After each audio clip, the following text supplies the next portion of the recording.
Muy buenas noches con ustedes en otra secuencia de encuentros Cusco pasado y presente en nuestra temporada que se denomina Construyendo República. 11.000 mujeres desaparecidas, un tercio más de analfabetismo en ellas, sueldos muy bajos respecto del varón, maltratos y velada acoso. Como si no fuera nada, esto va en aumento. O es que se ha visibilizado recién o es que está aumentando.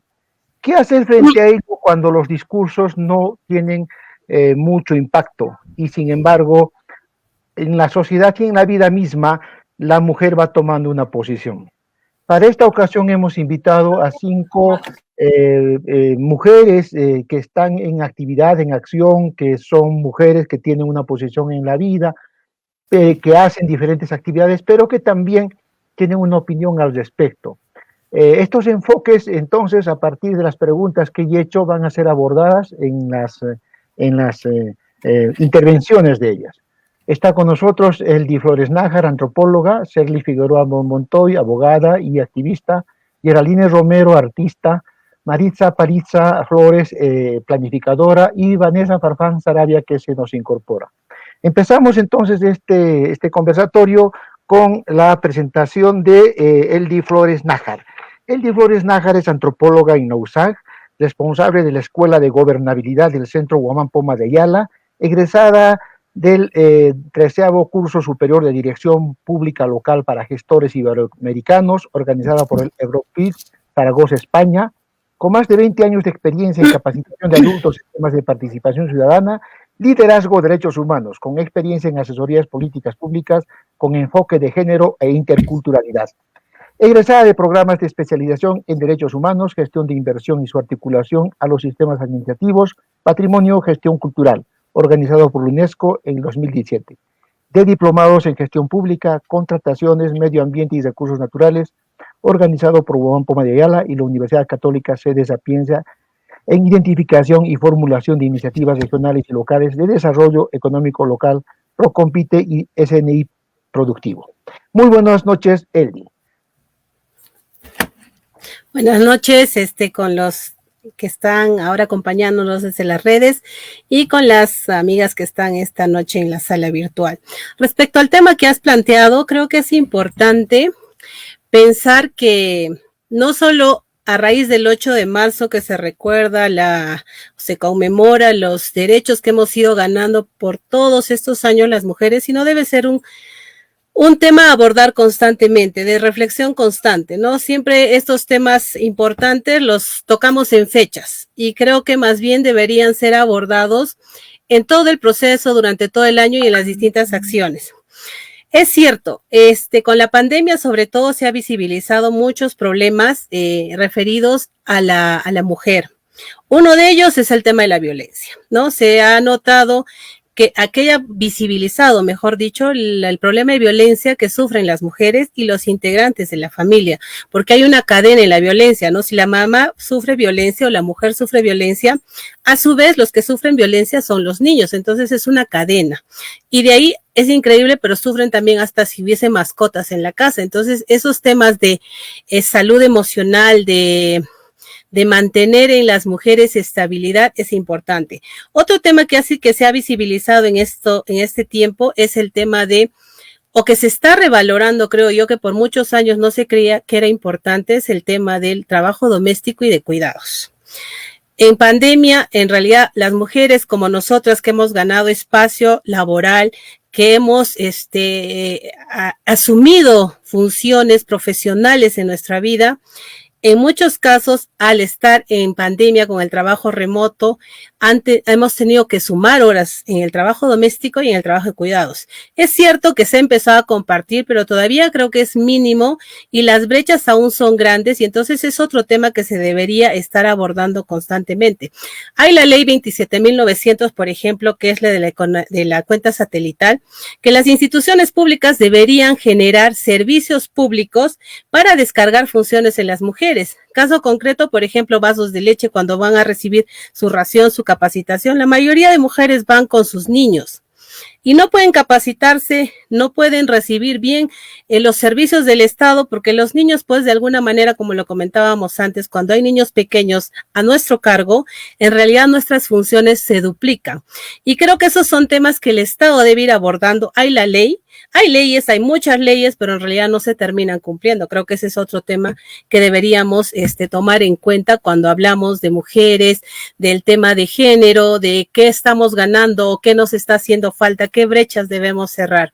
Y creo que este periodo ha permitido que se visibilice y se revalore este tema, estos temas, que sí por muchos años se han tocado, se han dicho sí, las mujeres son importantes, las mujeres son valiosas, sobre todo el 8 de marzo era para regalarte flores, que no está mal, evidentemente, yo no estoy en contra que te regalen flores, que te regalen un chocolate, porque tampoco no lo veo mal, pero creo que también se tiene que conmemorar bien la fecha que es, ¿no?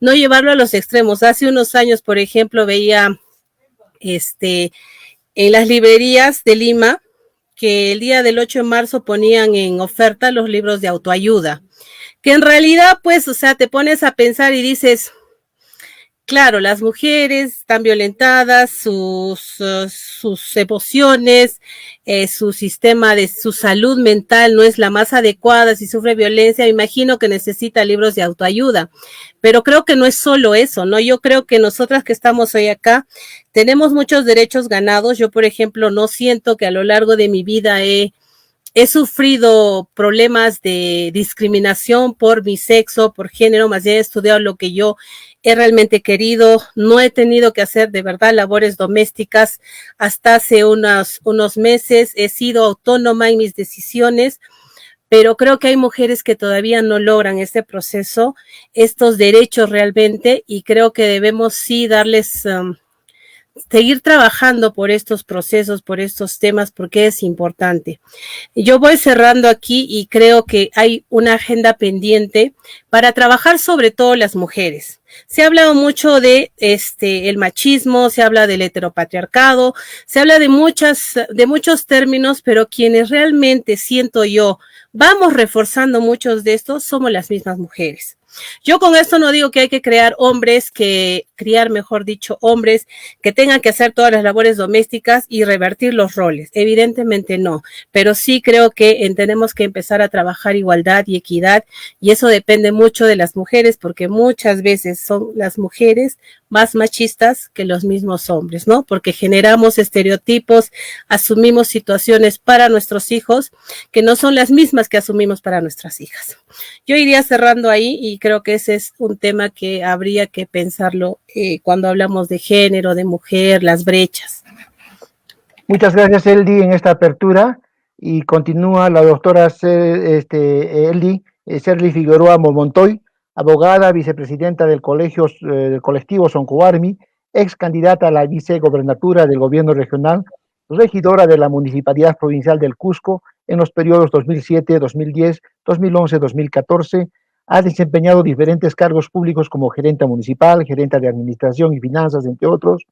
Tiene estudios de maestría en gestión pública y docencia universitaria, es impulsora de espacios de capacitación y formación política y social, ponente de eventos a nivel regional, nacional e internacional.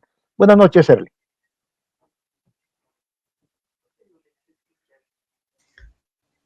¿Cómo estás, Martín? Muy buenas noches también. Nuestras amigas que nos acompañan en la sala virtual, un gusto estar con ustedes. A muchas de ustedes las leo, las sigo, y me gusta mucho ver cómo están ustedes también desde distintos ámbitos trabajando y luchando todas por una sola causa, ¿no? Que es finalmente conseguir la equidad que tanto deseamos.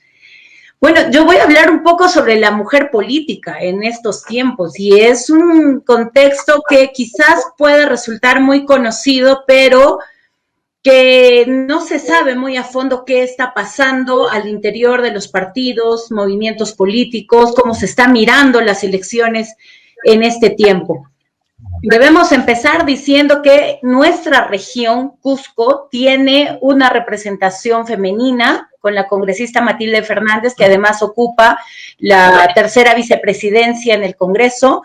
Tenemos una vicegobernadora regional, 5 consejeras regionales, 2 alcaldesas provinciales en Canchis y Chumbivilcas, debido a la vacancia y o suspensión de sus autoridades titulares.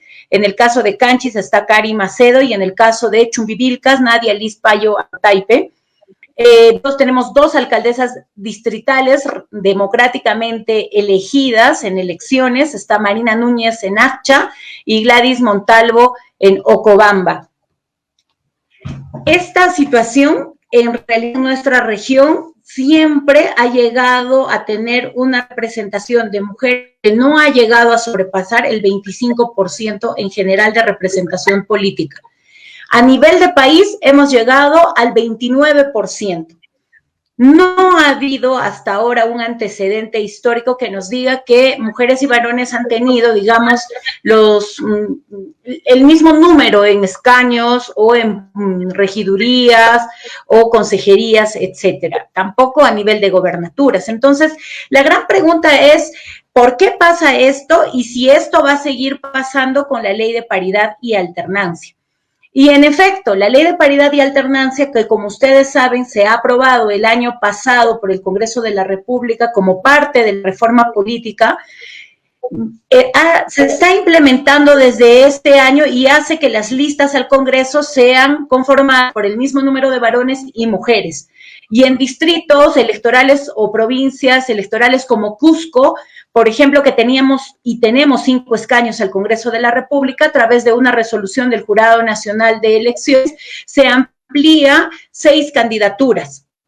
De manera que son 3 varones y son 3 mujeres, y el orden, digamos, depende de las elecciones internas. Siendo así, solamente el 2% de partidos políticos tienen como número 1 a una mujer.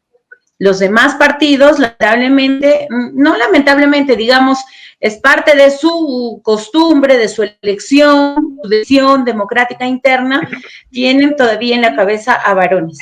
Pero ¿qué va a pasar ahora? Mientras el voto preferencial siga vigente, no es que van a entrar más mujeres que varones, porque en efecto, hacer campaña en estas condiciones es mucho más complicado para los candidatos y candidatas, mucho más para quienes no son conocidos, ¿no? Porque quienes son conocidos de alguna forma, a través de sus redes, están viendo llegar sus propuestas. Sin embargo, en situaciones de pandemia, las candidatas y candidatos tienen que verse, digamos, obligados a usar formas mucho más creativas de llegar a los electores. Se conoce de muchas candidatas que no pueden continuar con la carrera electoral como ellas quisieran, a pesar de estar habilitadas por el Jurado Nacional de Elecciones, por algo que ha dicho Eldi, porque en casa no solamente están asumiendo una representación política, que es algo que ellas quieren, sino porque tienen que seguir al cuidado de los hijos, de los papás, de los demás integrantes de la familia, porque en tiempos de pandemia todos nos cuidamos, pero quien tiene la responsabilidad mayoritaria viene haciendo pues la mamá, ¿no? Y en este caso, la candidata. Entonces, esa es una situación algo compleja y en general, en tiempos que no son pandemia, cuando las mujeres autoridades, por ejemplo, en la Escuela de Formación Política que teníamos y que hasta el día de hoy se tiene en la AREG, en la Asociación de Regidoras y Mujeres Autoridades, ellas vienen con sus hijos a las capacitaciones y muchas veces no saben si estar atentas a la capacitación o a lo que están haciendo sus pequeños. Entonces, sí se necesita, digamos, políticas públicas mucho más claras, más efectivas, para que las mujeres puedan dedicarse también a la vida política de nuestro país. Y yo sé que quienes nos están escuchando dirán, ¿y qué quieren? ¿Que el Estado cuide a sus hijos? Bueno, pero cuando ustedes van a trabajar, quien se queda en casa a cuidar a los hijos no les dice eso, ¿cierto? O sea, es un tema, si vemos a la vida en equidad de condiciones, tenemos que ver que ambos tenemos que tener las condiciones sin dejar de ser lo que queremos ser. Yo quiero ser mamá, soy mamá de 3 hijos, soy esposa, tengo 11 años de casada, pero no por eso yo voy a dejar de lado mis sueños de querer estar en política, de ser parte de una vida política activa, porque eso significaría que yo les esté enseñando qué a mis hijos, y en especial a mi hija, a que hay un techo de cristal, a que no podemos crecer, a que siempre va a ser así, tengo que dejar de lado, no es cierto. Entonces, hace falta mucho el trabajo en esto. Y un segundo aspecto que hace falta para que esta ley de paridad y alternancia tenga en las futuras elecciones regionales y municipales el impacto que queremos, es trabajar a nivel de partidos y movimientos políticos en escuelas de formación política. Creemos que el presupuesto que les da el Estado peruano a los partidos políticos por llegar al Congreso, porque ustedes saben que hay un financiamiento público para esos partidos, tiene que ser empleado en procesos de capacitación y formación política. Eso va a beneficiar no solamente al partido político, sino nos va a beneficiar a todos y a todas porque vamos a tener mejores representantes y seguramente al interior de los partidos y movimientos también sus liderazgos serán mucho más formales, más capacitados y al momento del debate serán mejor representados. Entonces yo me quedo aquí con estas dos ideas fuerzas. Necesitamos políticas públicas claras. Un gran avance es el Pleno Mujer que hemos tenido este 8 de marzo, en el que se ha aprobado después de 11 años de lucha la ley que previene, sanciona y erradica el acoso político. La segunda cosa que nos falta es la obligatoriedad de la formación política al interior de los partidos y movimientos políticos. Muchas gracias. Muchas gracias, Serly. Geraldine Romero es artista, gestora cultural, tiene estudios en economía, gestión pública y planificación en el sector público, y también es emprendedora económica. Buenas noches, Geraldine. Buenas noches con todos, muchas gracias. Primero, saludarles, ¿no? A las ponentes que están en la sala virtual, decirles que admiro mucho vuestro trabajo y me encanta estar a su lado y tal vez aportar algo al diálogo. Quisiera empezar diciendo cómo yo me defino en cuestiones de esto del género. Yo me defino a mí misma como una feminista liberal en construcción. ¿Por qué he decidido hacer esto? Más allá de mi desempeño profesional, personal, en algún momento he visto que es necesario que como mujer tener una posición, ponerme los lentes morados para empezar a ver de forma crítica lo que está pasando. Al principio lo que comentaba, cuánto se ha visibilizado, ¿no? Todo lo que está sucediendo con las mujeres y cuánto ahora más estamos siendo conscientes de todo esto. Me parece muy importante seguir hablando y seguir sentando posición sobre todo, y que los liderazgos que crezcan tengan una posición siempre plural. Por eso desde el feminismo liberal se ven las cosas más allá de contraponerse a la ideología hegemónica que ahora está sobreviniendo a todo lo que es esta nueva ola del feminismo, ¿no? Entonces, mi aporte sería que desde el feminismo liberal tenemos que dejar de que esto sea una guerra, ¿no? Dejar de que esto sea una guerra y sea más bien una construcción. Entonces, por ahí podemos ver, ¿no? Que muchas posiciones actuales quieren culturalmente entrar desde el marxismo cultural a hablarnos de muchas cosas que están pasando en la actualidad, pero no podemos dejar de ver las cosas más allá de los pensamientos, sino en los hechos, tanto como decían las dos anteriores ponentes, ¿no? En los hechos, tenemos que aceptar que las mujeres, por mucho que nos desempeñemos profesionalmente en diferentes ámbitos, tenemos cierta carga que nos impone la sociedad. Entonces, eso es lo que yo me pongo siempre a pensar cuando mi posición se hace clara, que hay niñas, hay jóvenes que no han tenido los mismos, no quiero llamarlo privilegios, porque son diferentes situaciones, ¿no? Que en la vida que tenemos, y hay personas que no han tenido eso, y niños también, no solamente mujeres, niñas y niños, y que escuchando que se abre un debate nuevamente con esta nueva ola del feminismo, se pueden replantear cosas y se pueden construir liderazgos educando de una mejor forma. Entonces, eso.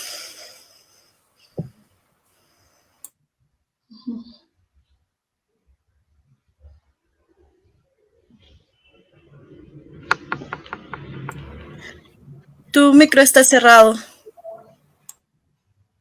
Gracias, Geraldine. Maritza Rosana Pariza Flores es arquitecta con maestría en planificación urbana regional, con estudios de maestría en gobernabilidad económica, social y política, especialización en planificación prospectiva, tiene más de 20 años de experiencia en temas de planificación territorial y para el desarrollo, planificación prospectiva, integración de la adaptación al cambio climático en la planificación del desarrollo, gestión pública y finanzas, diseño y evaluación de proyectos sociales en temas de género y desarrollo. Ha sido asesora senior del programa Buen Gobierno y Reforma de Estado de la GIZ, de la Corporación Alemana, asesora en procesos de planeamiento del programa Pro Gobernabilidad de la Cooperación Canadiense, jefe de la región Cusco del programa social productivo Construyendo Perú, del Ministerio de Trabajo y Promoción del Empleo, entre otros.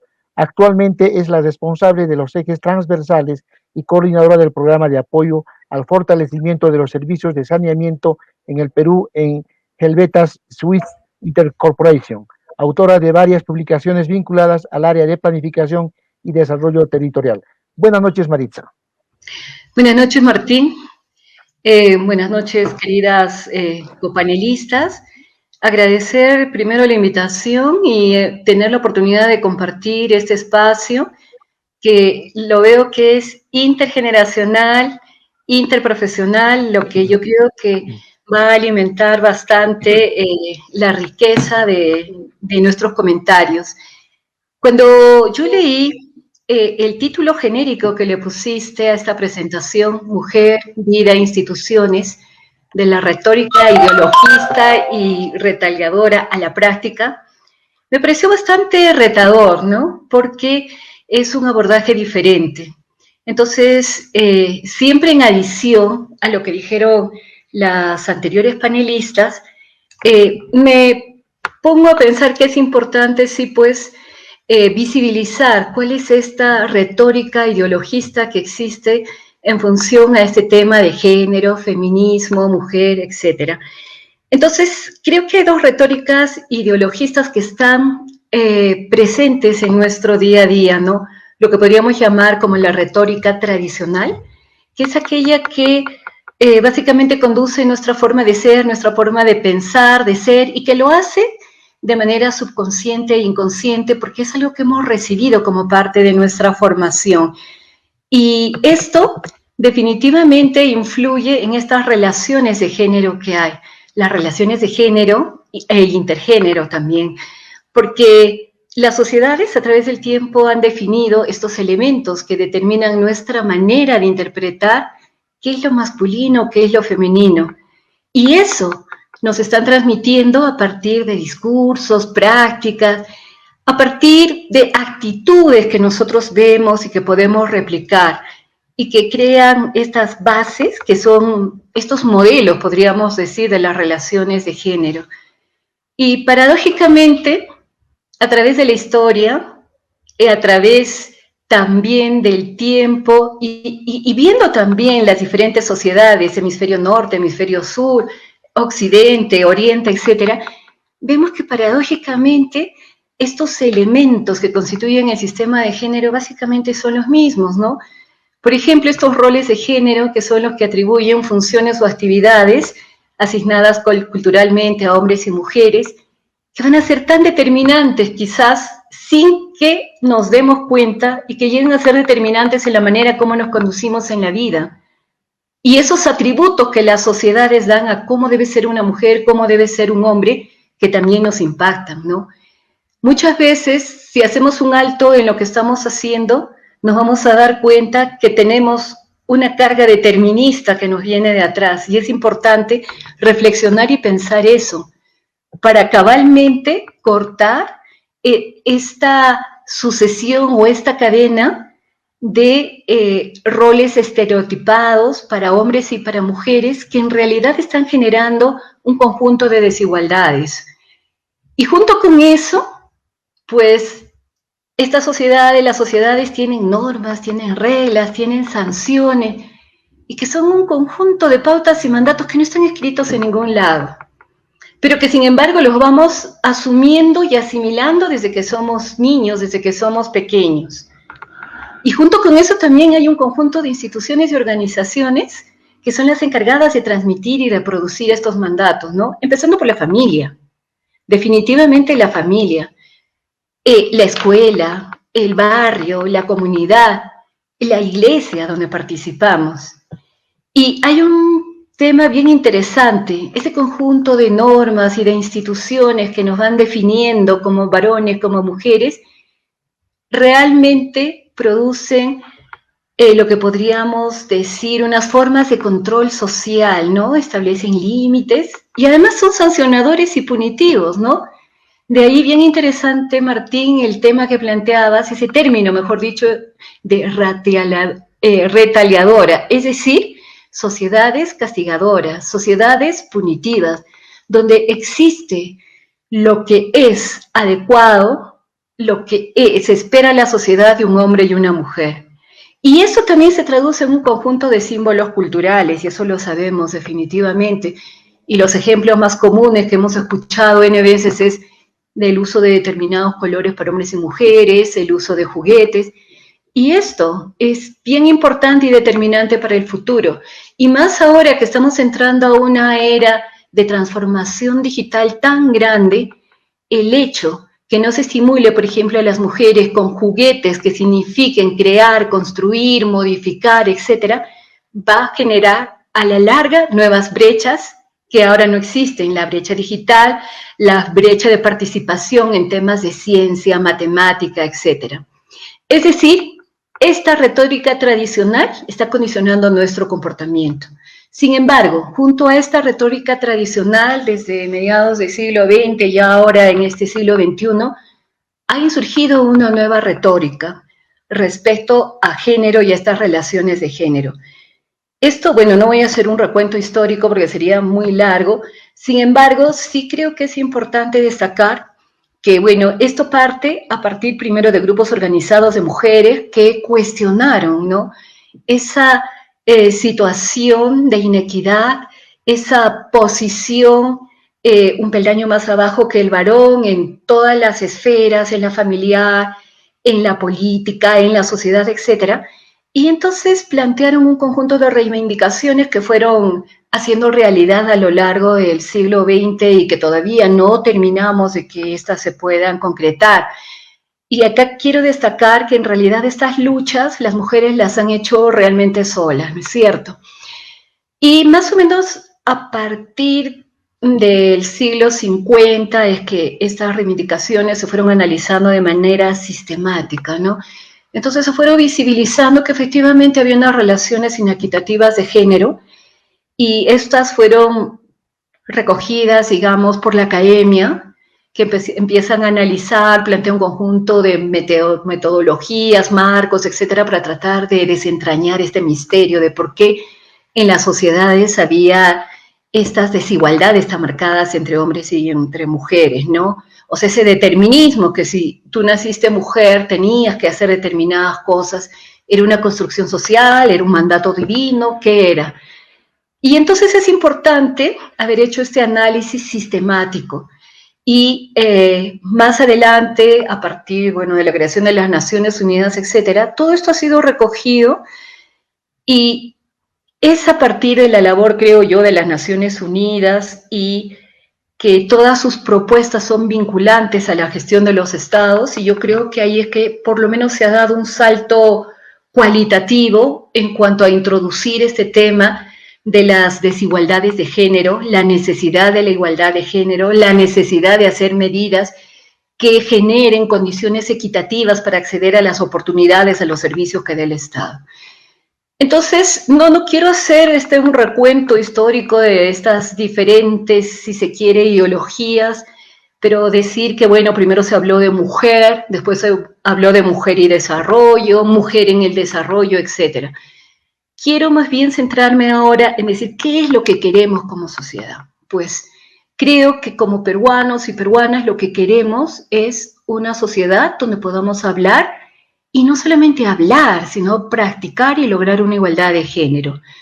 Porque realmente si le damos una mirada a la realidad que estamos viviendo en nuestro país, realmente tenemos de manera general, y no voy a entrar tampoco con muchos datos, tenemos situaciones de inequidad bastante fuertes y que están incidiendo en las personas, porque, por ejemplo, si tú eres mujer y encima de eso eres una mujer indígena o una mujer de una comunidad nativa, si eres de la sierra y si finalmente ya eres mayor, pues estos son factores que van a generar que estés en una condición de mayor vulnerabilidad. Y esta división cultural del trabajo por sexo también determina desigualdades en las oportunidades para acceder a activos. ¿Qué son los activos? Son los recursos materiales e inmateriales que debe tener el ser humano para desarrollarse plenamente. Y cuando digo activos inmateriales, me estoy refiriendo, por ejemplo, a la educación. Me estoy refiriendo a la posibilidad de tomar decisiones sobre tu vida, sobre tu familia, sobre el desarrollo de tu comunidad. Y los recursos materiales son aquellos que te van a permitir desarrollarte, pues, laboralmente, profesionalmente. Acceso a la tierra, acceso al financiamiento, acceso al crédito.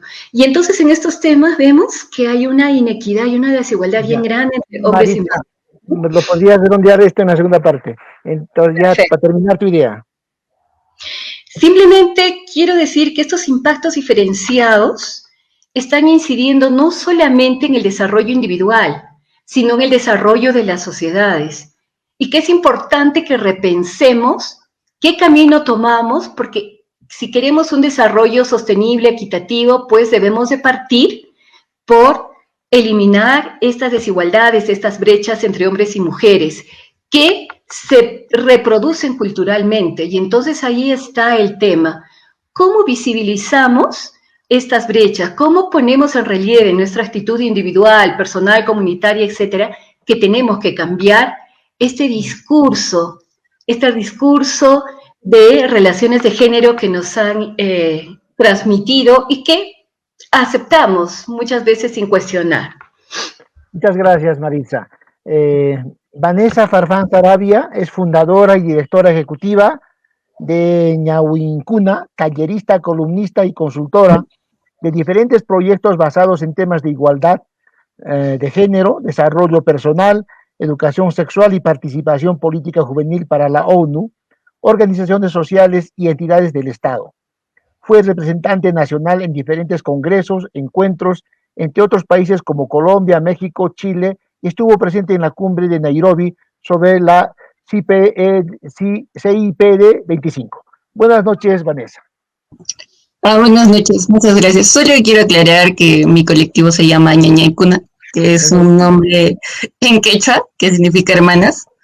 Bueno, nosotros venimos trabajando hace 4 años y para mí sí es importante pues que veamos el marco, ¿no? O sea, yo pertenezco a una organización juvenil que sí trabaja en la igualdad de género e identidad cultural, pero a diferencia de otras organizaciones no nos consideramos feministas, digamos, nosotros trabajamos desde un enfoque muy abierto porque creemos que al encajonarnos, al ponernos una etiqueta como, yo soy feminista o no soy feminista o yo hago tal cosa o yo soy, ponernos esa etiqueta, o sea, creo que estaría cerrando muchas puertas. Entonces, nosotros trabajamos desde ese enfoque, desde un enfoque muy abierto, y nosotros venimos trabajando ya alrededor, como ya les decía, hace 4 años, trabajamos escuelas de empoderamiento para mujeres, después nos dimos cuenta que el empoderamiento no iba a resultar empoderar a mujeres, sino empoderamos también a hombres, ¿no? O sea, si no vemos la situación de los jóvenes en estado de vulnerabilidad, y desde ahí nosotros empezamos a trabajar con hombres y también venimos trabajando con adolescentes que trabajamos el tema de educación sexual. Y es ahí donde me gustaría remarcar mi presentación, porque lo que comentaba Marixa me trajo a mí una gran importancia, ¿no? De los procesos de consulta hacia la ciudadanía, hacia los políticos, a todos los actores de tomadores de decisión. Y creo que es importante resaltar este proceso, el proceso de todo el cambio que hubo en los 90, ¿no? Todo lo que se empezó a enmarcar, ¿no? Si empezamos a decir, en 1968 se dio la Conferencia Internacional de los Derechos Humanos en las Naciones Unidas, ¿no? A partir de este hito tan importante, se declara que se reconoce el derecho a decidir, ¿no? De manera libre, responsable, y el número de esparcimiento de hijos. Si nosotros nos ponemos a pensar y nos ponemos solo a ver, ¿no? A nuestros abuelos, a nuestros tatarabuelos, cuántos hijos tenían hasta ahorita, por ejemplo, sí hay un tema de intergeneracional, pero por ejemplo mis padres mi padre tiene 7 hermanos y mi madre tiene otros 7 hermanos también. Entonces, si nos ponemos a pensar, la mujer promedio en los 90 tenía de 6 a 7 hijos. Básicamente, solo un 2% de las poblaciones utilizaba métodos anticonceptivos. Entonces, el aborto era un proceso ilegal en gran parte del mundo, ¿no? Y de hecho que a partir de esta conferencia de 1968, los países empiezan a plantear cómo sería el proceso de la población y el desarrollo, ¿no? Entonces, también se da a raíz de esto, en los 90, se da mucho el movimiento de liberación de las mujeres, ¿no? Se empieza a marcar mucho este movimiento feminista, los movimientos también empiezan a enmarcarse a nivel internacional todas estas brechas, todas estas ideologías, ¿no? Entonces, es importante recalcar el pasado. También es importante... Perdón, y así que continúe. También se empieza a enmarcar mucho el acceso a la educación por parte de la mujer, ¿no? O sea, si nos ponemos a pensar a nivel mundial, o sea, todo ese proceso de acceso a la educación de las mujeres, de las personas afrodescendientes, el empleo, a un empleo digno, oportunidades, el matrimonio, y también hablemos del divorcio, ¿no? O sea, antes, o sea, era inimaginable divorciarnos, ¿no? O sea, la Iglesia Católica también estaba metida en este asunto.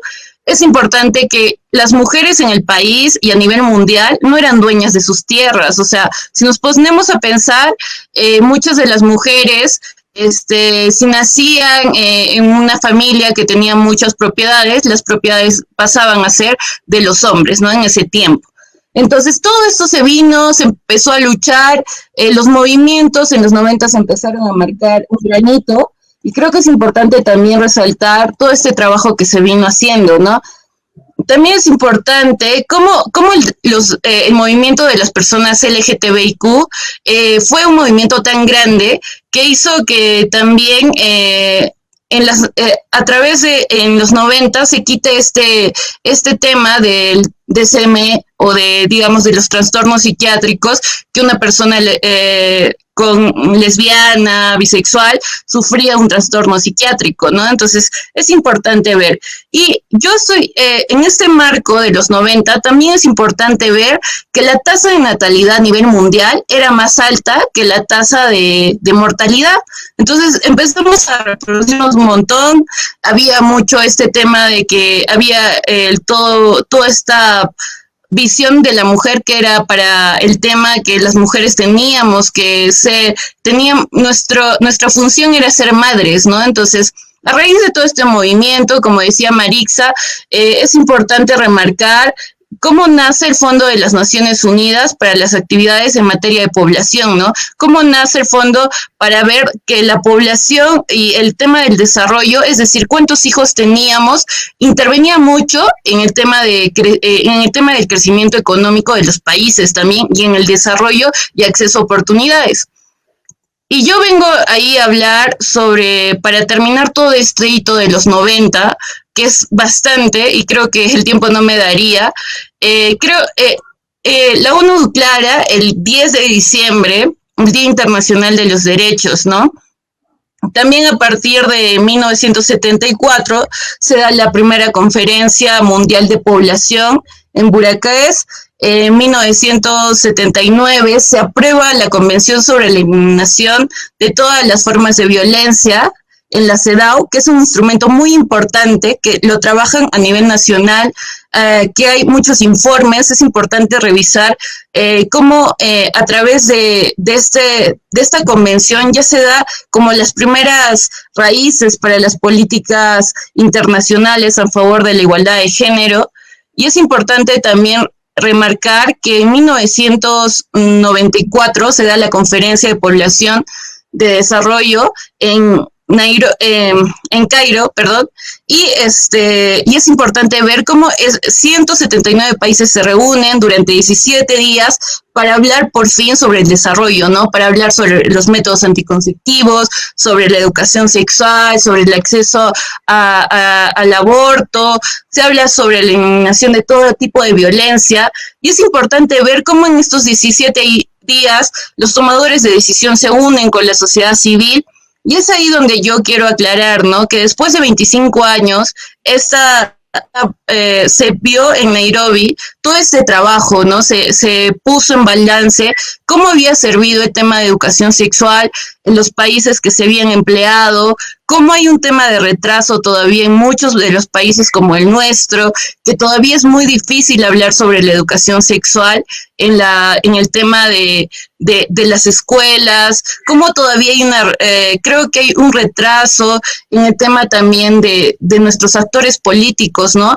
Y es importante, antes que se me termine el tiempo, es importante hablar que las mujeres tenemos en este momento, creo, la oportunidad de reivindicación a través de poder acceder a métodos anticonceptivos, a poder acceder a educación, y también poder hablar que nuestro territorio, que nuestros cuerpos también es un tema político, ¿no? Que ya no es un tema solo aislado, es un tema doméstico. Y es importante, creo, ver a través de esto la liberación de poder ver que las mujeres hoy estamos cambiando muchas de las cosas porque hemos recibido educación, ¿no? Entonces, yo quería hablar sobre ese tema, ¿no? Sobre la importancia de cómo ha sido el proceso de las convenciones, cómo han sido los instrumentos a nivel internacional, cómo han influido también. Y ya finalizando, para ver también, sería bueno que las personas que nos ven puedan analizar el Consenso de Montevideo, que es un instrumento para ver el proceso de cómo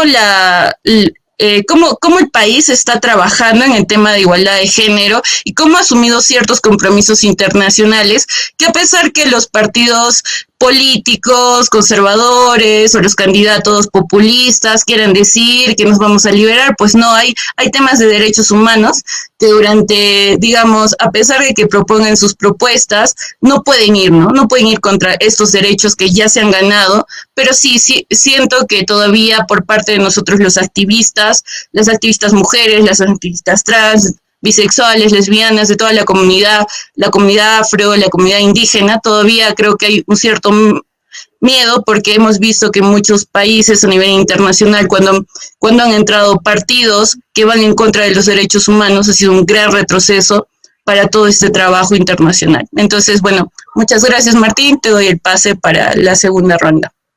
Ya, con el mismo orden, empieza Eldi, ya digamos para plantear propuestas. Eldi.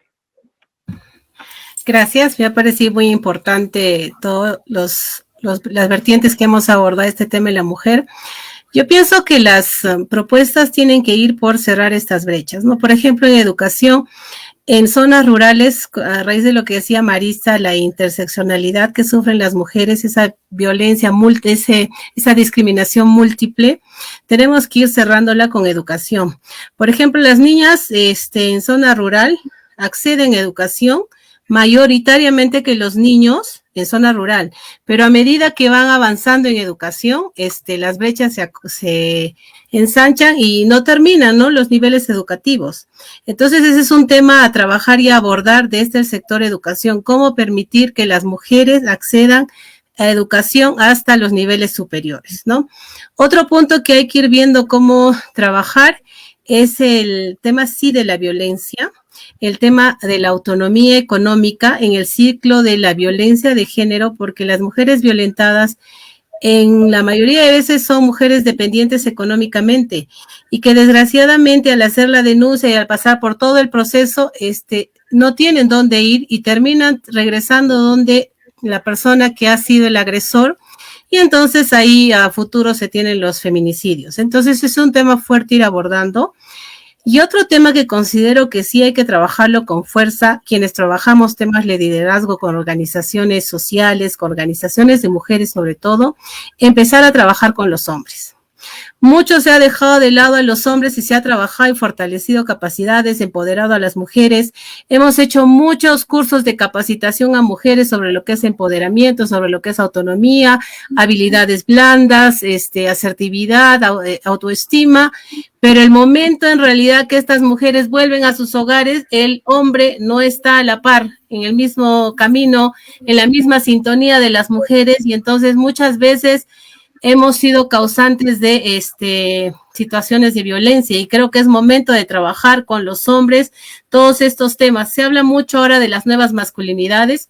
Creo que es un tema para abordarlo con los niños en sector educación también, porque no es cambiar sobre todo, mejor dicho, es cambiar los estereotipos que hemos ido hablando que se van reproduciendo generaciones, ¿no?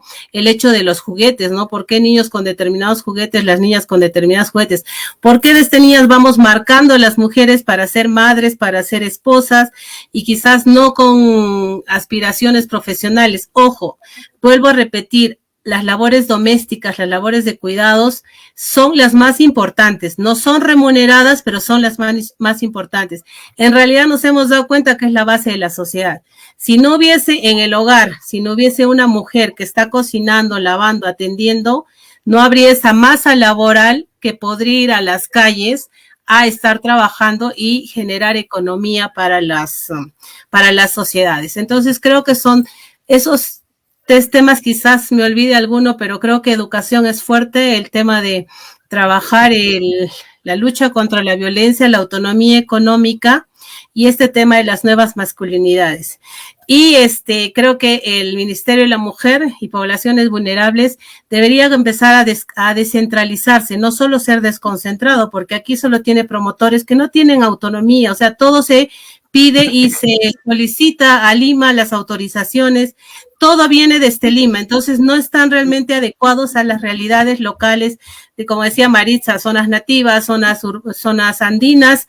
El Ministerio de la Mujer, que es el que nos representa a nosotras las mujeres, en realidad siento yo que no está cumpliendo. Sí está trabajando mucho el tema de violencia, pero es necesario la descentralización de este ministerio. Si no, vamos a seguir dependiendo en realidad es un ente muy burocrático, no como otros ministerios, pero creo que en este caso que estamos abordando el tema de la mujer es importante mencionarlo. Con eso cierro. Gracias. Serly. Un gusto de verdad escucharla a todas y gracias Martín por el espacio. Cuando hablamos de por qué hacer políticas especiales todavía como acciones afirmativas para las mujeres, sustentamos esta propuesta en las cifras, en realidad. O sea, todavía las cifras no son favorables, no son equitativas. Definitivamente que no se puede tener un enfoque de trabajar solamente con mujeres, sino hay que trabajar en la sociedad en su conjunto. Hay que trabajar este tema de forma intergeneracional e intergéneros además, ¿no? No es un tema que se pueda abordar únicamente o con varones o con mujeres o con niños, no. Es todas las edades y en todos los géneros. Este es un tema de derechos humanos. Y entonces cuando hablamos de derechos humanos, hablamos de que les pertenecen a todas las personas por igual. Y hay que trabajar en esa igualdad. Mira, el 24.6% de mujeres que hablan en la zona rural una lengua indígena es analfabeta. El 24.6%. Estamos hablando en la zona urbana que las mujeres que tienen entre 25 y 34 años de edad tienen la posibilidad en un 33.45% de terminar sus estudios superiores. Y en la zona rural, ese porcentaje baja dramáticamente a solo un 6.2%. ¿Por qué? ¿Por qué? De ahí hay que hacer un análisis de muchos factores, ¿no? Las niñas terminan siendo madres a temprana edad y tienen que haber políticas claras porque no pueden haber niñas que sean madres en nuestro país. Tenemos que protegerlas. Y claro, esto depende de los hogares, sí, pero ¿qué pasa con aquellos niños y niñas que no tienen hogares, que están en refugios temporales? Los refugios temporales tienen las condiciones adecuadas para recibirlas. Las niñas que son víctimas, por ejemplo, de trata.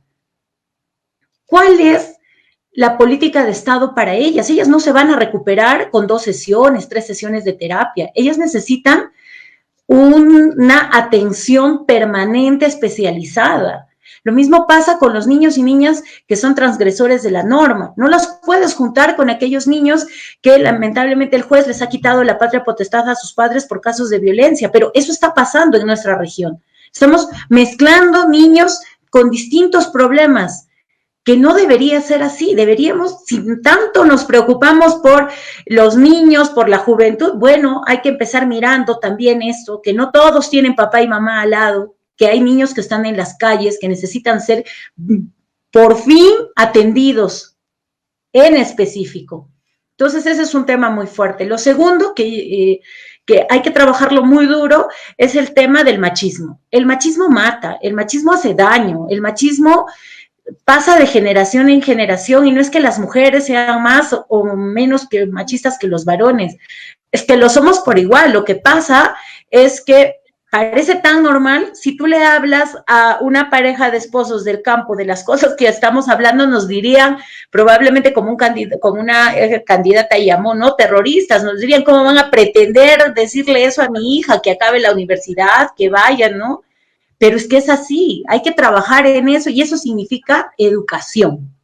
Y esa educación, ¿a cargo de quién tiene que estar? Yo he visto el trabajo de Ñaña y Cuna y me parece excelente porque se trabaja desde la niñez. Pero ¿y el Estado y las municipalidades?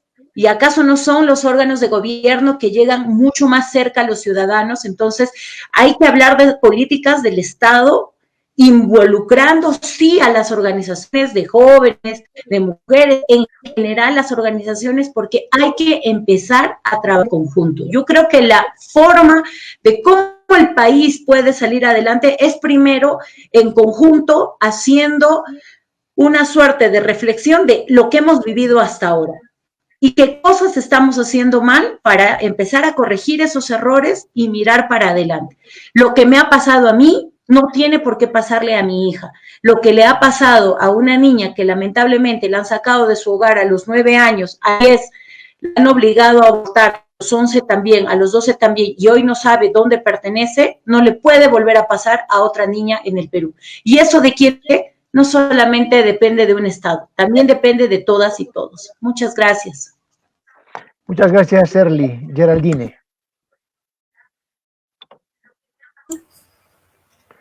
Bueno, para redondear, me parece muy, muy, muy importante, muy bueno todos los temas que han traído a la mesa las demás expositoras. El cierre de brechas, la educación sexual, el amplio aspecto de los temas de género, que ahora ya no se puede hablar solamente de la mujer, sino también tenemos que hablar de la comunidad LGTBIQ, porque hay personas que biológicamente no son mujeres, pero son parte de las nuevas feminidades de las que tenemos que hablar.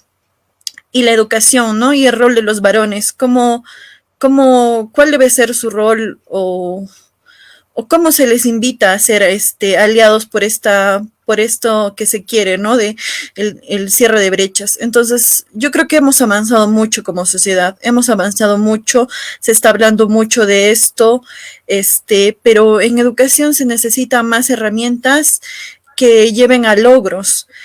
Más que en conocimiento, se debe de abordar la empatía, Desde lo pedagógico, yo creo que en la formación temprana es donde estas cosas deben de surgir. Yo hablo de esto por mi experiencia como educadora en disciplinas artísticas, mi experiencia con niños, jóvenes y adultos. Debo decir que incluso cuando ficcionan los niños y los jóvenes, se notan las barreras mentales de género. Entonces, eso ya debe de caer de una vez. Deben de dejarse de lado los tabús de esa nueva generación. Y bueno, lo bueno es que esta nueva generación está derrumbando más muros que lo que ha derrumbado la generación de la posguerra, ¿no? La generación de la Guerra Fría.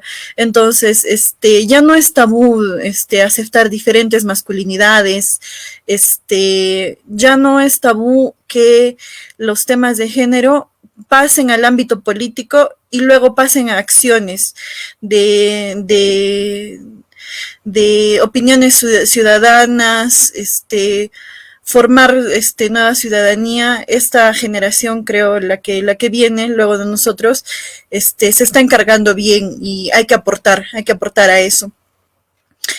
Bueno, en la participación política yo creo que debemos de dejar de ser una cuota más, ¿no? Para complementar una lista. Lo he evidenciado de primera mano esto.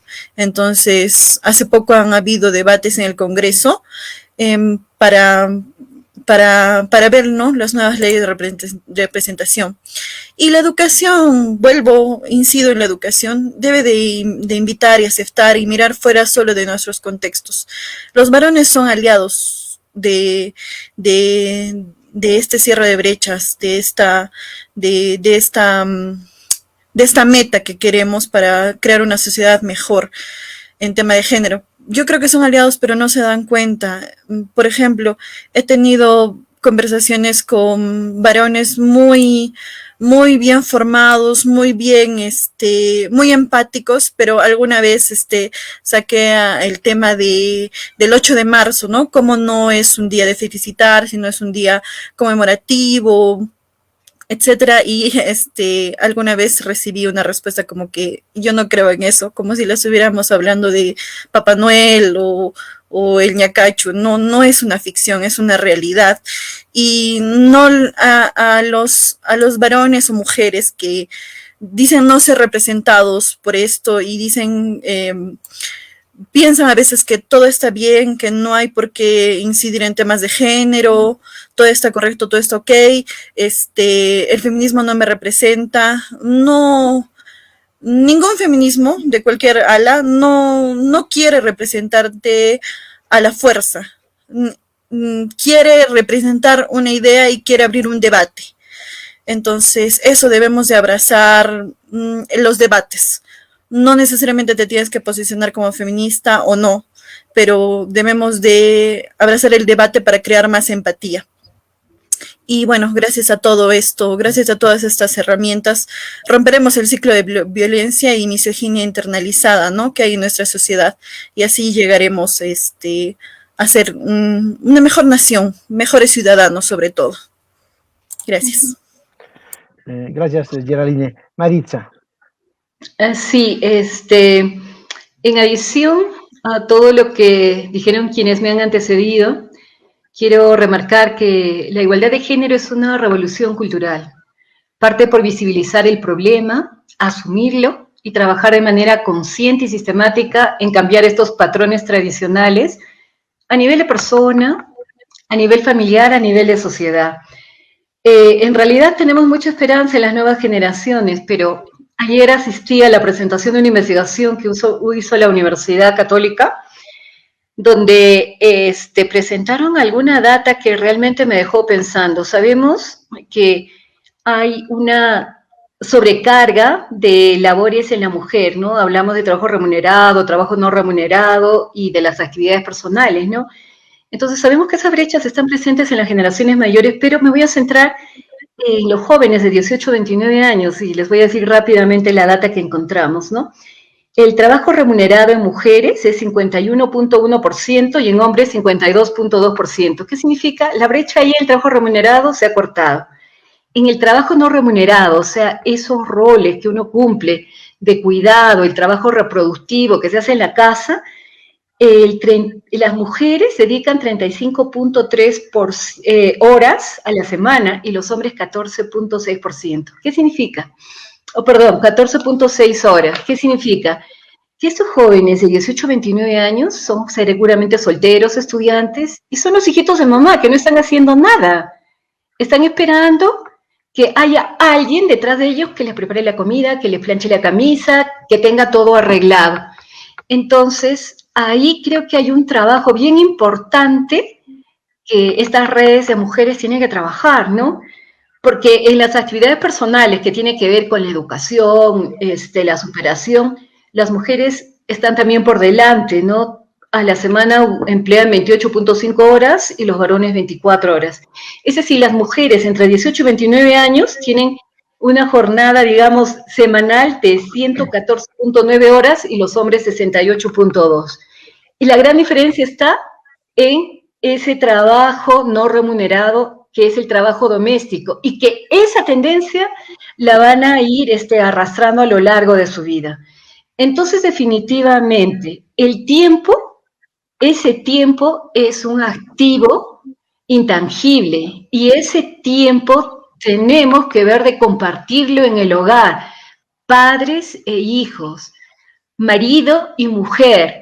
O sea, no puede ser posible que toda esta carga del trabajo no remunerado, que genera estrés, cansancio, mayores horas de trabajo, tenga que seguir cayendo en la mujer. Desafíos. Pues desde mi punto de vista, tenemos que generar la autonomía del ser humano.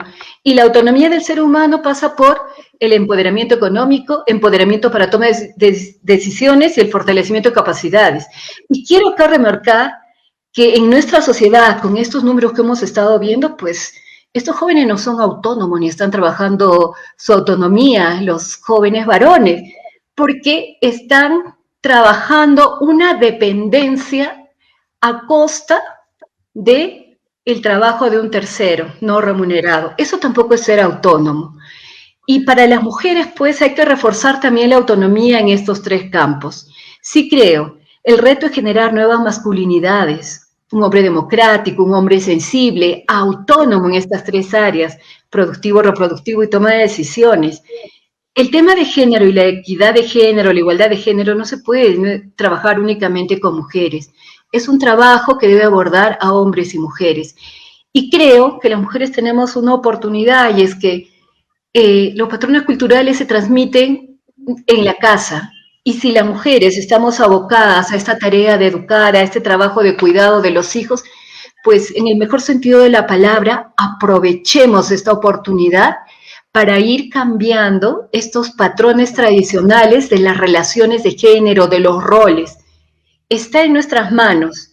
Es cierto, se necesitan leyes, normas que debe dar el Estado, crear un entorno propicio para que definitivamente caminemos hacia la igualdad de género, pero no es suficiente si es que en el individuo no hay una internalización y una concientización de este problema y una apuesta al cambio, no solamente en las mujeres, sino en los hombres y las mujeres. Ese es el desafío del siglo XXI. Trabajar relaciones de género igualitarias y equitativas significa trabajar con hombres y mujeres, trabajar en las nuevas masculinidades. Tenemos que empoderar a las mujeres y lograr realmente que tener un hombre diferente, generar relaciones paritarias de respeto. Me quedo ahí y Martín, más bien creo que hay una tercera parte. Sí, para ya terminar, ¿pasó el video? ¿Quieres que pase el video? Sí, porque yo creo que ese video más o menos resume lo que nos está faltando como sociedad para esta revolución, ¿no?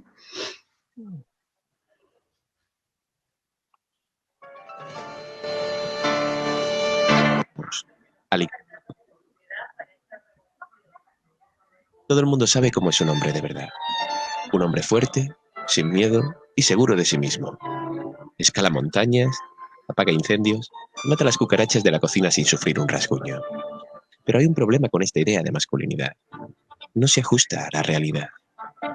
Un hombre también ríe, llora, duda, abraza, baila, sufre, cuida, teme, respeta y ama. Todo esto también forma parte de lo que somos. Al ignorarlo, nos lastimamos a nosotros mismos y a quienes nos rodean. Podemos sentir compasión y seguir siendo hombres. Podemos atrapar al villano con una mano y mecer al bebé con la otra. No tienes por qué seguir a ciegas el mapa que te han trazado. Tienes la oportunidad de crear el tuyo. Apúntate al viaje. Sé valiente.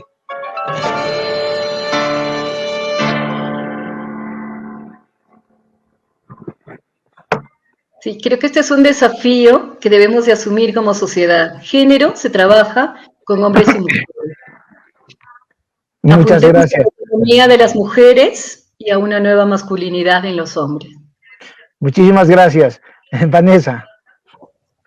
Muchas gracias. De hecho que sí, ¿no? Para hablar sobre la importancia y sobre los retos, ¿no? Para mí es importante que tenemos que hablar sobre toda la diversidad de la población, ¿no? O sea, y es importante que también dentro de estas conversaciones se hable sobre los derechos de las mujeres con discapacidad, cómo también ellas, creo que hay un reto muy importante, ¿no? Porque durante estos procesos, durante estos años hemos hablado, muy bien, siento que es muy importante que hemos hablado sobre las mujeres indígenas, sobre la comunidad, pero siento que todavía hay un reto en la agenda de las mujeres con discapacidad, porque muchas de ellas son violadas, muchas de ellas, o sea, dentro de los procesos del Poder Judicial, de las mismas de los mismos centros públicos, o sea, no hay un tema sobre personas de interpretación de señas, hay una falta de acceso en las mismas entidades públicas, o sea, no hay esa accesibilidad física, no hay esta accesibilidad que ellas puedan tener para poder denunciar. Entonces, para mí siento que si hablamos de retos, creo que también es bueno traer a la agenda a las mujeres con discapacidad. Siento que ellas también, sí, Maritza hablaba sobre el tema de desarrollo de estas mujeres que puedan ser vistas con autonomía. Creo que no, todavía con las personas con discapacidad hay un tema de agenda en el país muy retrocedido, no hay un tema de que a las mujeres con discapacidad se les vea como mujeres, no como niñas, siempre tienen que depender de alguien.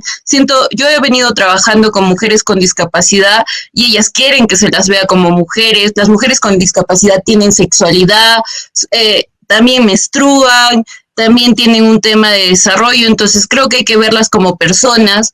Otro de los temas creo que también es importante mirar es que el enfoque de género tiene que ir con un enfoque interseccional y un tema también tiene que ir con el tema cultural y tiene que ir también con el tema de intergeneracional, ¿no? O sea, se habla mucho sobre el tema de que las personas de zonas rurales tienen que acceder a la educación, pero no acceden a una educación de calidad, o sea, no se les ve un tema, sí, o sea, siento que vemos desde el panorama urbano, siento que vemos desde el panorama limeño, pero no vemos hasta ahora que la adaptación curricular se adapte realmente a su realidad.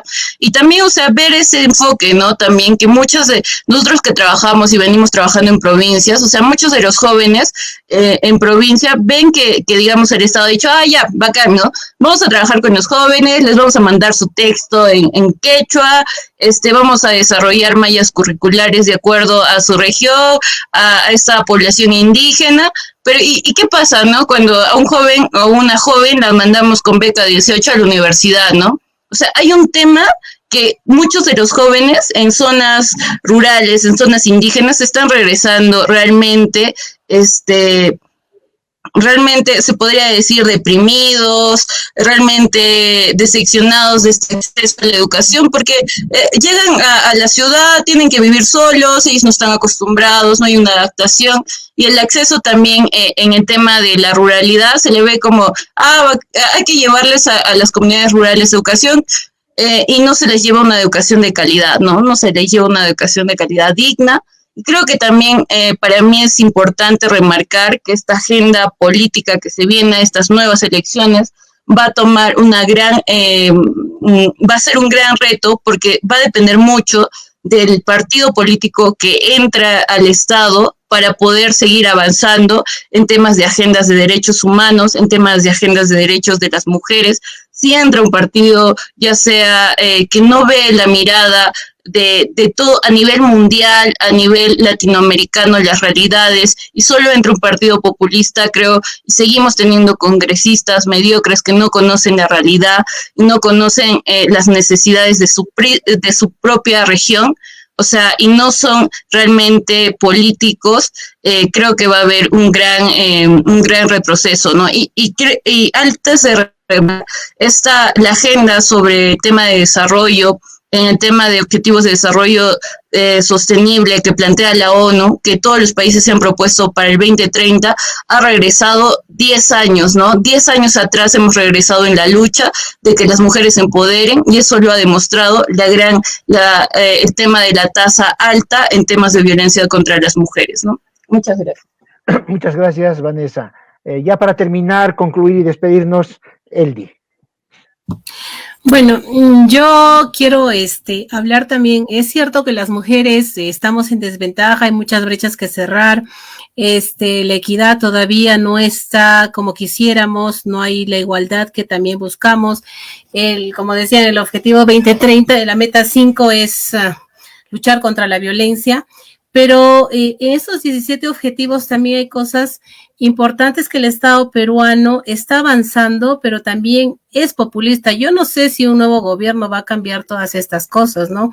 Si tú te pones a pensar en los programas sociales, desde que nacen en comunidades campesinas, son parte de estos programas sociales. Tienen vaso de leche, tienen Cunamás, Cunamasaf, tienen Caliwarma, tienen beca 18, tienen después pensión 65, tienen juntos, las personas con discapacidad tienen contigo. En realidad, es un gasto increíble el que hace el Estado en estos sectores y no se ven resultados porque no hay indicadores. Yo creo que es importante empezar a trabajar indicadores de calidad para ver qué estamos logrando realmente, no de cantidad, porque ahorita los programas sociales son cantidad, llegamos a tantos, pero no nos dicen cuántos realmente están saliendo de pobreza. Eso por un lado, que es una tarea pendiente de nosotros y que seamos vigilantes, y creo que esto va más allá de ser mujer o de ser hombre, sino de la sociedad y qué estamos buscando como sociedad. Y otro tema que sí yo quiero rescatar es el tema de la resiliencia. Las mujeres, al margen de sufrir violencia, al margen de estar siempre un peldaño debajo de los hombres, somos capaces de responder ante las emergencias.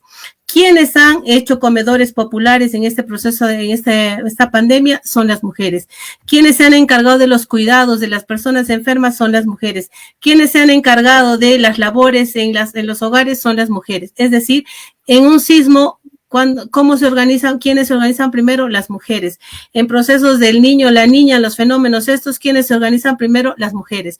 Entonces creo que también hay que fortalecer esa capacidad que tenemos las mujeres para organizarnos, para responder, y creo que es un valor importante que muchas veces no se considera en las mujeres, ¿no? Nosotras mismas siempre nos sentimos que estamos por debajo, que estamos, quizás, no digo todas, pero creo que también termina siendo una tara o un elemento que asumimos las mujeres y también formamos parte de ese, ay, pobrecitas, ¿no? Entonces no están logrando, no, creo que tenemos bastante capacidad para poder salir adelante y lo hemos demostrado en muchas situaciones, y como este 8 de marzo se ha conmemorado esos derechos que hemos ido ganando, pues a lo largo de muchos años estamos ganando derechos y no debemos esperar que sea el Estado quien nos los dé, que nos los haga valer, sino seamos nosotras las que vayamos luchando por lograr más.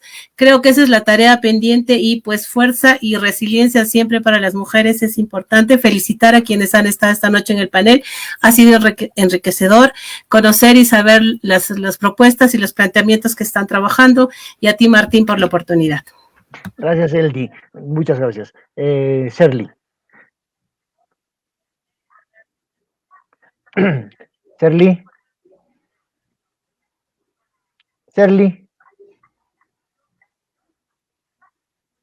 Shirley, se ha congelado. Mientras tanto, entonces, Geraldine. Está, sí, Ya está Serly, creo. ¿Me escuchan ahora sí? Sí, Sí, ahora sí. Serly. Sí. Hola, hola, ¿me escuchan? Sí, Serly, sí, adelante, Serly. Sí. Sí. Ok. Dirigiéndonos a todas las personas que están viendo. La verdad que, pero yo quiero dirigirme a las personas que nos están viendo. Esto no va a cambiar si tú y yo no cambiamos. Si tú sigues creyendo que tu hijo tiene que ser el que se va a la chacra, el que hace las labores para traer la economía, el que te tiene que ayudar con la economía, y tu hijita tiene que quedarse con la mamá en la casa esperándote con la comida calientita, discúlpame, esto no. Porque un día tu esfuerzo que estás haciendo por educar mejor a tus hijos, ellos van a salir de tu casa. Y si tu hijo varón no sabe cocinar, lavar, planchar, tu hijo varón va a estar en grandes problemas y probablemente le traiga problemas con su pareja.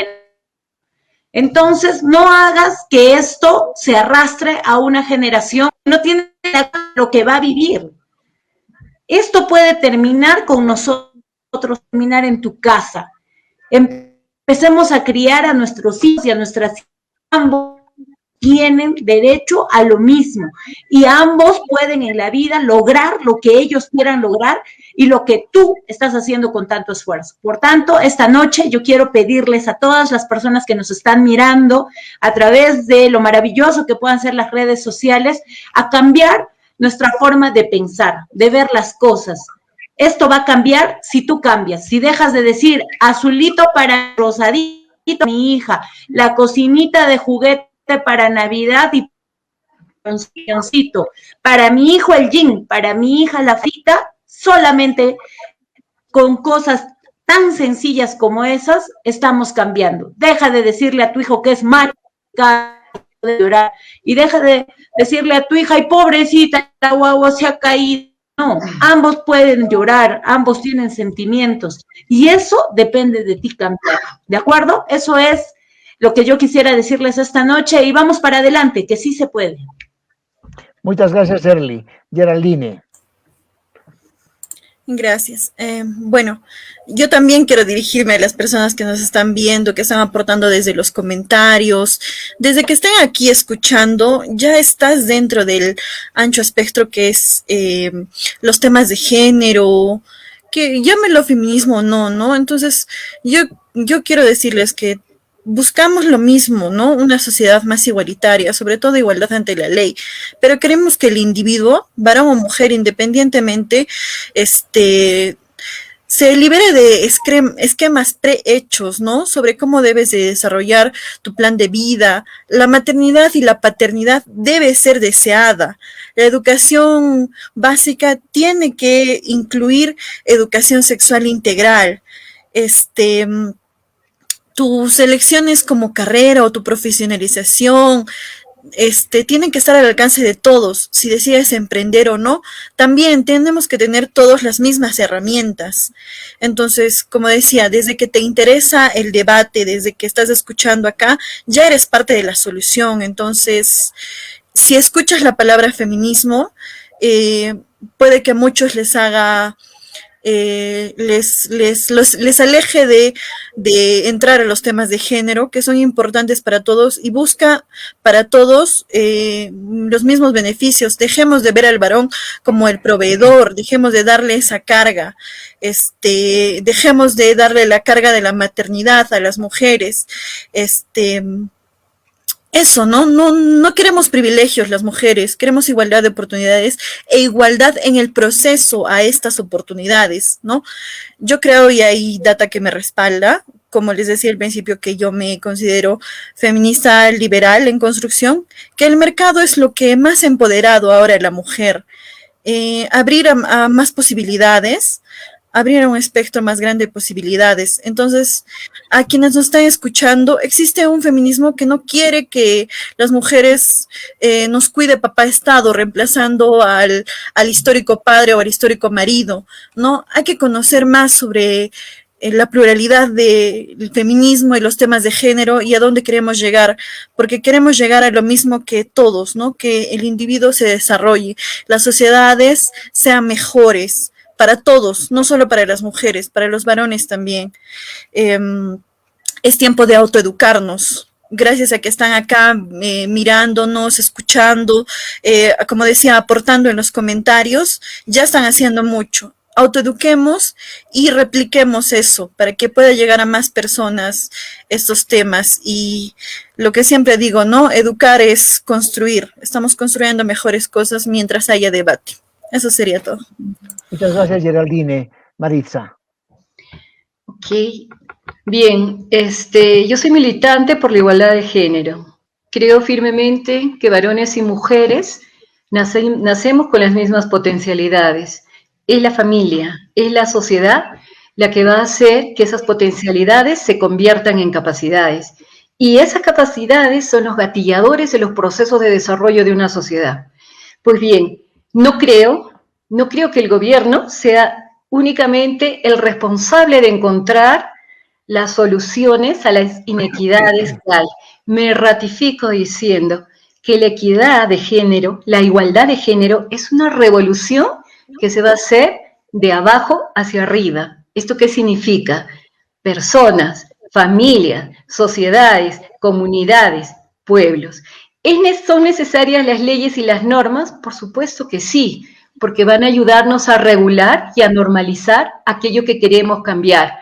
Pero si como individuos no somos militantes de la necesidad de generar esta igualdad de género, realmente es muy poco lo que se va a avanzar.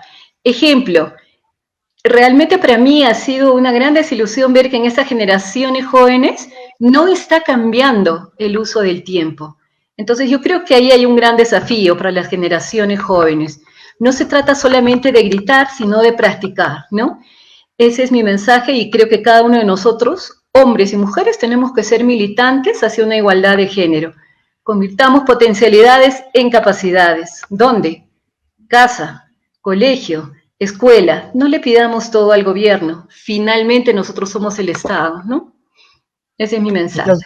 Muchas gracias, Maritza. Vanessa. Bueno, para reiterar, ¿no? Nosotros a través de la organización comunitaria, social, nosotros en Ñañicuna creemos que el voluntariado es importante, ¿no? Porque a veces el voluntariado llega a espacios donde el Estado no llega, ¿no? Y nosotros creemos fielmente que necesitamos empoderar a la población, ya sea hombre, mujer, niño, adolescente, joven, para que esta población pueda ejercer libremente sus derechos, pueda ir a reclamar a las instituciones. Yo creo fielmente que si empoderamos a la sociedad y la sociedad es consciente que cumple un rol importante con la institución del Estado y también con los medios de comunicación y con la empresa privada, creo que vamos a conseguir un buen desarrollo, ¿no? Pero es importante seguir apostando y seguir, como yo digo, seguir apostando por esa educación comunitaria, que si yo he aprendido algo, si yo sé algo, empoderar a mi compañero de al lado, a mi compañera de al lado.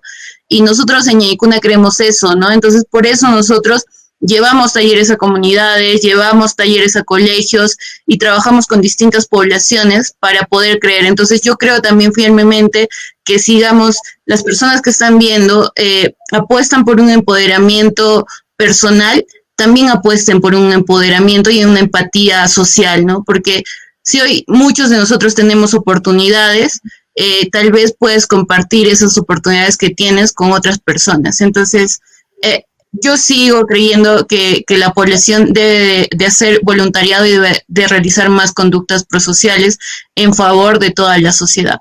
Gracias. Todo lo que han dicho ustedes trasunta que hay un salto del ideologismo, la retórica, la retaliación hacia la práctica. Han demostrado contundentemente que es otro el panorama y que en medio de toda esta oscuridad se da una luz.